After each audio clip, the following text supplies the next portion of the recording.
been shuffled, and we'll be taking a look at the recent past energy between you and your person. We'll find out what's coming up. We'll take a look and see what the challenge is going to be. And then we'll find out what the outcome is. So, Aries, the recent past energy between you and your person. Well, we got the Wheel of Fortune, and it's with Hermit. Now, the Wheel of Fortune, it's actually a card that reminds us that this too shall pass, whether it's good times or bad times. It passes. If all of a sudden you find yourself sitting on top of the world, keep your perspective, as that too, like everything else, changes. You have to live in the now, count your blessings, and just realize that much of life is really outside of our control. But even that's okay. Roll with the changes and think positive.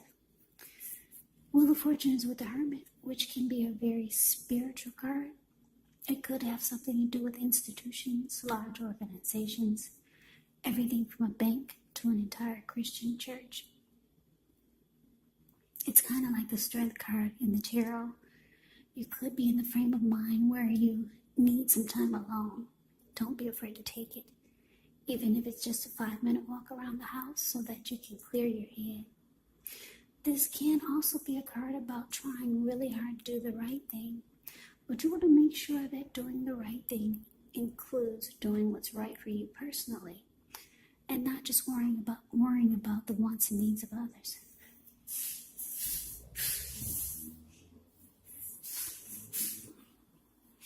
So, being that the Wheel of Fortune is clarified by the Hermit for the recent past energy between you and your person, what I'm getting is that,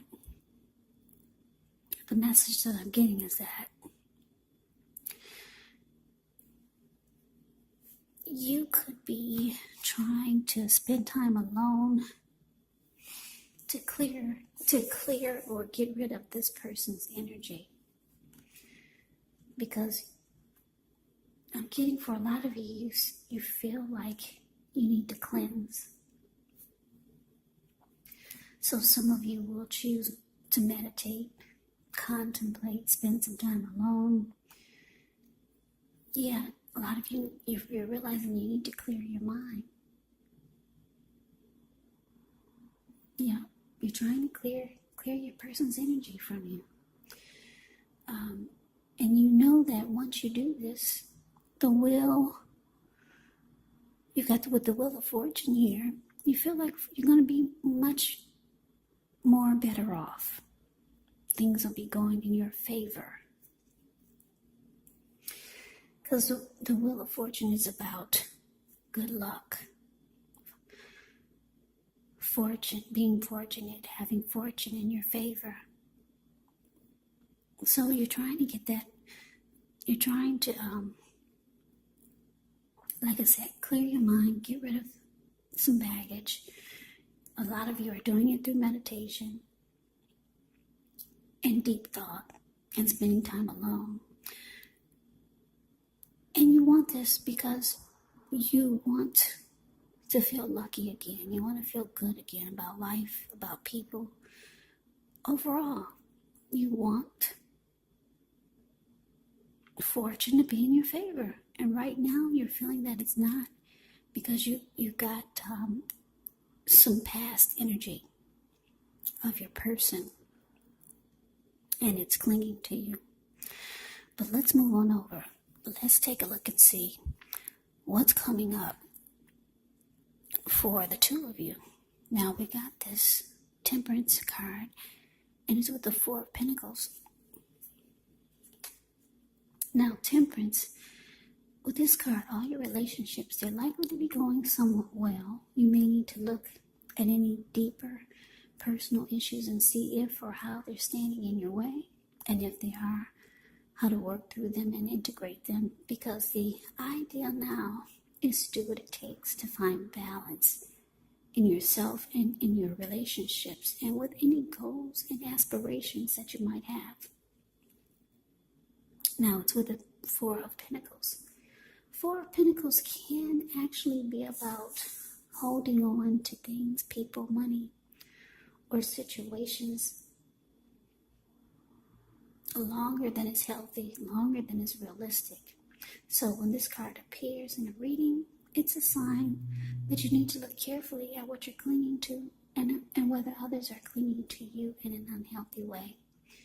Four of Pentacles can point to anxiety, fear, could be about money, or clinging to whatever it is that makes you feel secure. But the key is to try to realize that being anxious and grasping, it does not bring security. Yeah. The Four of Pentacles is the card below the word present. It kind of speaks for itself. You see how this man, he's clinging on to his pentacles. He's got his hands on his money and he's got his feet on his money. His eyes look like they're about to pop out of his head, and his brain looks like it's about to explode, or his head looks like it's about to explode.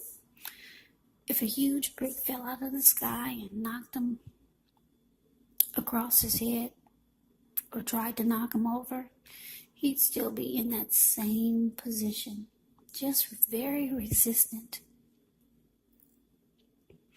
holding on really firm. So coming up for you, Aries, Temperance, clarified by this Four of Pentacles. Yeah, like I said, I'm just getting that a lot of you're trying to get rid of this person's energy from you because you know that life goes on. And you're wanting to feel good again. You're wanting to feel lucky again. You want things to go well for you again with the Wheel of Fortune here. But it looks like a lot of you could be struggling because coming up, it looks like you're still trying to bring that balance back into your life with Temperance here. Yeah, you're still trying to pull it together. But it's not bad. It just means that it's going to take some time. You're going to have to put more effort and energy into it. Because Temperance is showing that you're still trying to find a peace of mind. So you're working on it, which is actually a good thing. Also, when you get Temperance, you want to make sure to look at what you feel guilty about. If there are anything you felt guilty about in the relationship. Any mistakes that you feel you've made, you have to forgive yourself and let it go. Because it's really the only way you're going to make progress and be able to move on to the next in a healthy way.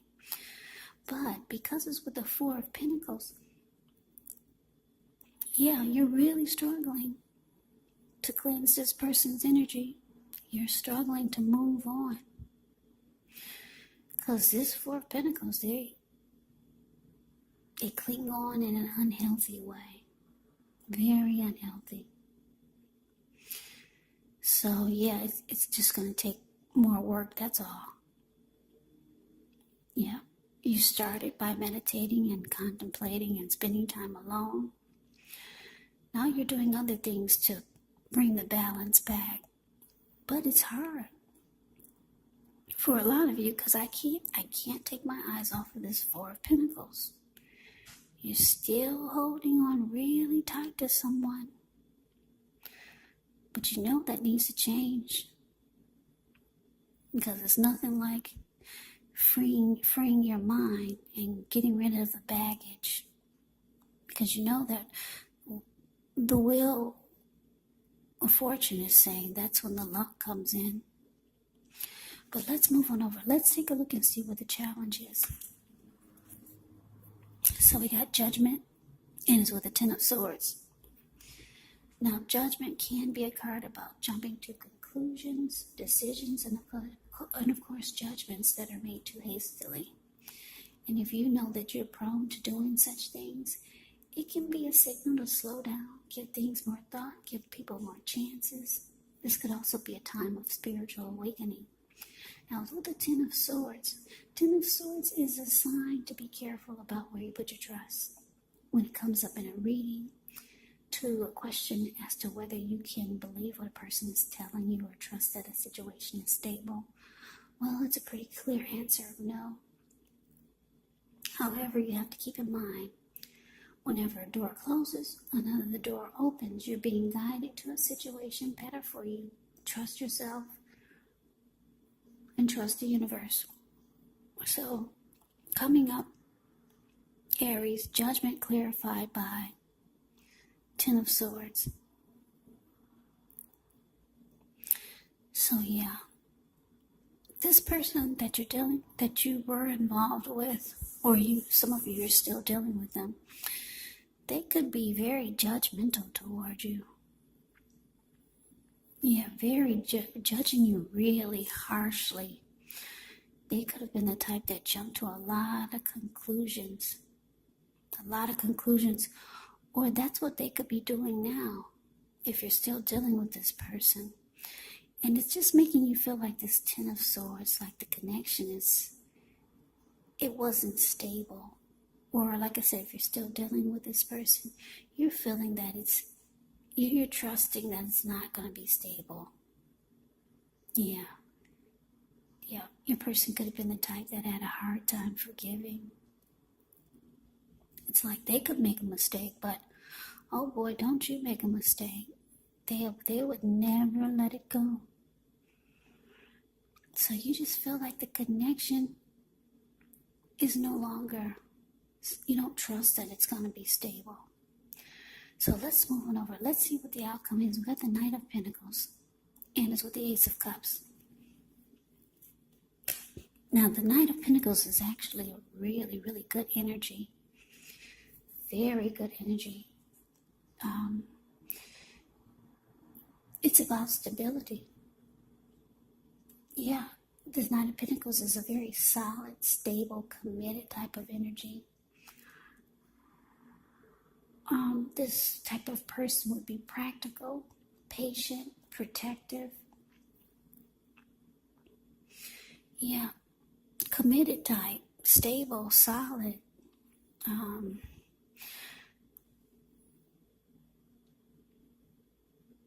Very good energy. It's just practical. The Knight of Pentacles is the type that makes a good father. A good father or father figure. Very loyal. Knight of Pentacles can be your knight in shining armor. Now it's with the Ace of Cups, which is a beautiful card. Ace of Cups is very powerful. It's a positive card in the deck when it comes to love, happiness, and affection. Like all the aces, it's about new beginnings. And although it usually means love, it can indicate new beginnings in other areas of your life. So things are looking up. People will respond to you with love, happiness, and goodwill more than usually. So you should be feeling good about life overall, and it's a great time to make friends. So your outcome, Aries, Knight of Pentacles, clarified by this Ace of Cups. So yeah, your person, it looks like they could be reaching out to you. You see how this Knight of Pentacles is a card above the word outcome. He's on this squirrel. I guess that's a squirrel. He's on something and he's charging in. He's about to take off. Your person could be long distance. This person wants to reach out to you, or they're on their way to be with you. They want to talk about making the connection more stable. They know that it was off. They know that things were messed up. And they know that it needs to change for the better. Because the Nine of Pentacles, like I said, it's about commitment. It's about being loyal. It's about stability. This person actually has a lot of love for you with this Ace of Cups, Aries. A whole lot of love. The Ace of Cups can mean deep attraction. It can mean warmth. And like I said, happiness, love. This is what they want with you. This person does have emotions for you. They know things were not right and things were unstable. But yeah, If you're wondering if they're going to reach out to you, for some of you, it's saying yes. Here they come, wanting to make things right and get things back on track. They have a lot of love for you, Aries. And that's the reading that I have for you. I hope you enjoyed the reading. I hope it resonated. As you know, general readings, they do not always resonate. Then again, if you like the reading, please comment, subscribe, hit the notification bell. That way you'll be notified when I post my next reading. I will also put a link below of the extended on this reading where I'll go over how you both feel about the situation, what's in the near future for the two of you, how you see yourself, best case scenario, and what will happen between the two of you in the next few weeks. There's also a link below for personal readings if you'd like to try one of those. So, Aries, thank you so very much for watching. I hope all of you are doing well and staying safe during this crazy virus season. Hang in there. It's going to pass. We'll all get through this. So stay strong. Take good care. Please come back and join me for the next Aries reading. Just in case this did not resonate, maybe the next reading will. Also, keep in mind when you get the readings, the roles can be switched. You can actually be them or they could be you. And if you're not dealing with anyone romantically, the other person could be a friend. It could be a family member, maybe a co-worker or a situation. So just take the readings for however it resonates, because once again, these are general readings. They're not personal readings. So Aries, I can never say it enough. I thank you so very much for watching. I hope you have a great day. I'm wishing all of you happy holidays. I hope to see you at the next reading, and take care.